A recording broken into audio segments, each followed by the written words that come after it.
Selamat siang, selamat sore, selamat malam. Kami dari kelompok 10 izin mempresentasikan hasil dari kerja kelompok kami. Nah, di sini kami mendapatkan case studi case yang kelima, yaitu Early Stage Diabetes Risk Prediction. Nah, sebelum kami menjelaskan materi kami, izinkan kami untuk memperkenalkan diri.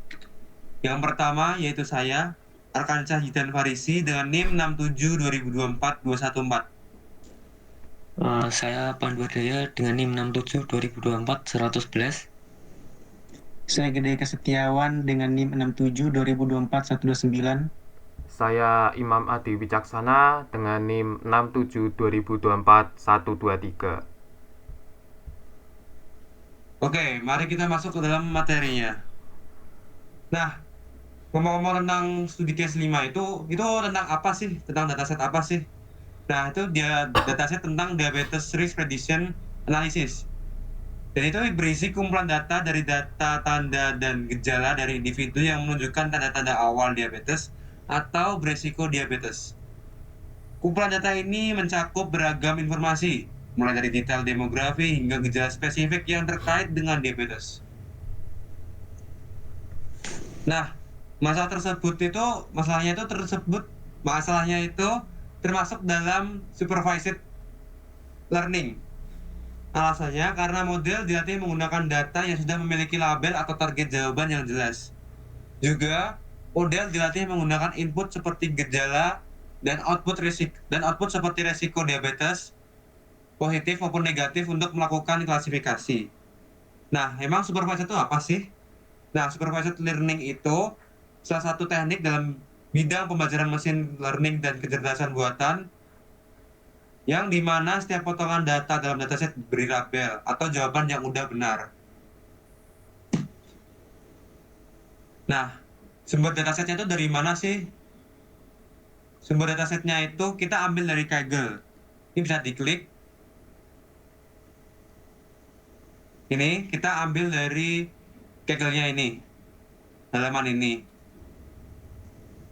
Nah, ini tuh diunggah sama Tansijen ya, yang dimana pemilik datasetnya itu MMMF Islam Rahatara Roerdosi dan kawan-kawan, yang dipublish pada tahun 2019 di Computer Vision and Machine Intelligence in Medical Image Analysis. Oke, lanjut. Nah, atribut dan instance-nya itu di dataset yaitu instance itu 520. Nah, apa sih instance itu? Instance itu baris ya. Jadi saya udah kayak mendownload datasetnya dan saya kasih Excel. Nah, barisnya itu gini mulai dari 1. Ini kan mulai dari nomor 2. Nah, kalau digeser, di scroll sampai ke bawah, itu 521. Jadinya, tadi kan kita mulai dari baris nomor 2 dan berakhir di baris nomor 521. Jadinya instance ini yaitu baris totalnya itu 520. Sedangkan atribut itu yaitu kolomnya. Kolom bagian gejalanya. Nah, ini ada age, gender sampai genital. Ini totalnya yaitu 17. Di sini juga bisa dicek. Uh, nah, ini 17 kolom. Jadi ya atributnya itu 17. Dan jumlah data ini didapat 8.840 itu dengan cara mengkalikan instance dengan atribut, yaitu 520 dikali 17. Maka hasilnya yaitu 8.840. Nah, lalu metode apa aja sih yang dipakai untuk mengolah datasetnya? Sebenarnya kita ada 8 metode. Tapi karena kita dimintanya yaitu menjelaskan 5 metode aja, jadi kita akan menggunakan 5 metode yang sudah dites, yaitu hasilnya paling optimal dibanding yang lain. Nah, yang pertama itu Random Forest Classifier, yang kedua itu Support Vector Classifier atau SFC, yang ketiga itu Canir Snakeboards atau KNN, yang empat itu Gradient Boosting Classifier, yang lima itu Gaussian Naive Bayes. Lalu untuk penjelasan metode random forest akan dijelaskan oleh teman saya. Oke, apa itu metode random forest classifier? Nah, itu tuh algoritma machine learning yang umum digunakan dengan merek dagang milik Leo Kleman dan Adele Cutler yang menggabungkan hasil dari beberapa decision tree untuk mencapai satu hasil. Algoritma ini banyak diadopsi karena mudah digunakan dan fleksibel, dan mampu menangani masalah klasifikasi dan regression. Okay, next. Nah, yang kedua ada metode support vector classifier atau SVG. Nah, metode machine learning di mana memiliki prinsip kerja struktural risk minimization atau SRM yang bertujuan menemukan hyperplane terbaik dalam mengklasifikasikan data menjadi dua kategori. Hyperplane adalah garis batas pemisah antar kelas. Diterapkan ketika kita membutuhkan metode yang kuat dan akurat serta permasalahan yang kompleks atau permasalahan dengan parameter yang banyak. SVM ini mempelajari fungsi klasifikasi dan regresi yang dibentuk atas dasar minimalisasi, resiko, dan struktural dan teori pembelajaran statistik. Nah, yang ketiga ada metode K-nearest neighbor atau KNN. Nah, ini tuh salah satu metode ML yang bekerja berdasarkan prinsip bahwa objek yang mirip cenderung berada dalam jarak yang dekat satu sama lain. Cara kerjanya itu dia melakukan klasifikasi terhadap objek yang berdasarkan dari data pembelajaran yang jaraknya paling dekat dengan objek tersebut, di mana kelas yang paling banyak muncul yang nantinya akan menjadi hasil dari klasifikasi. Oke, next. Oke, untuk metode selanjutnya yaitu adalah gradient boosting classifier.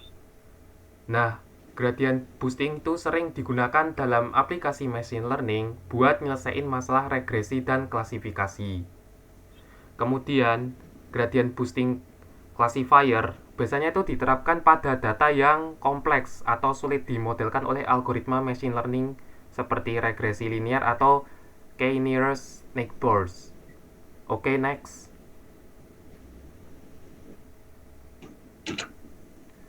Dan selanjutnya adalah Gaussian naive Bayes.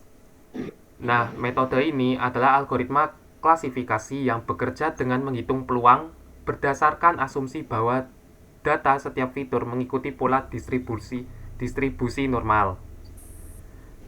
Pendekatan ini memandang setiap variabel sebagai parameter yang saling bebas atau independen, di mana kontribusi tiap fitur nggak dipengaruhi oleh fitur lainnya dalam memprediksi hasil. Secara teknis, model akan menghitung nilai probabilitas untuk setiap kategori target, kemudian menggabungkan seluruh prediksi parameter tersebut untuk menentukan kelas akhir berdasarkan nilai probabilitas yang paling tinggi.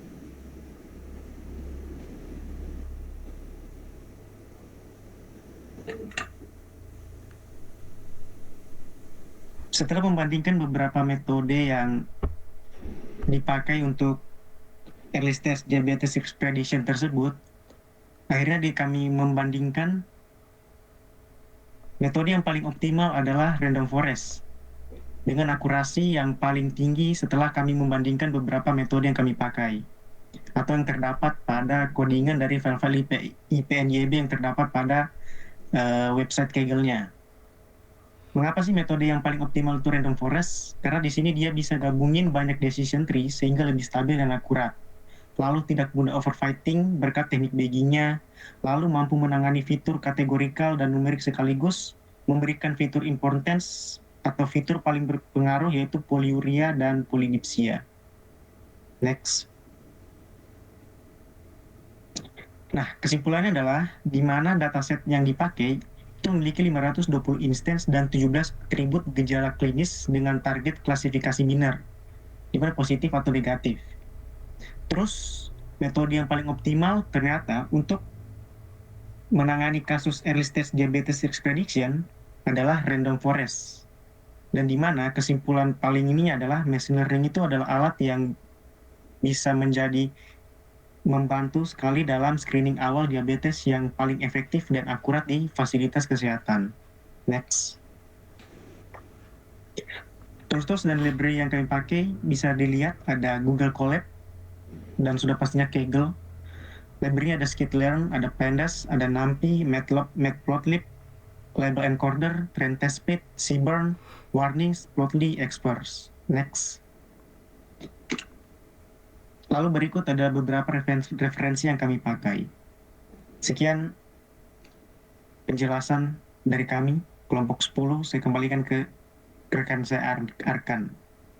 Oke, terima kasih Mas Gedeka.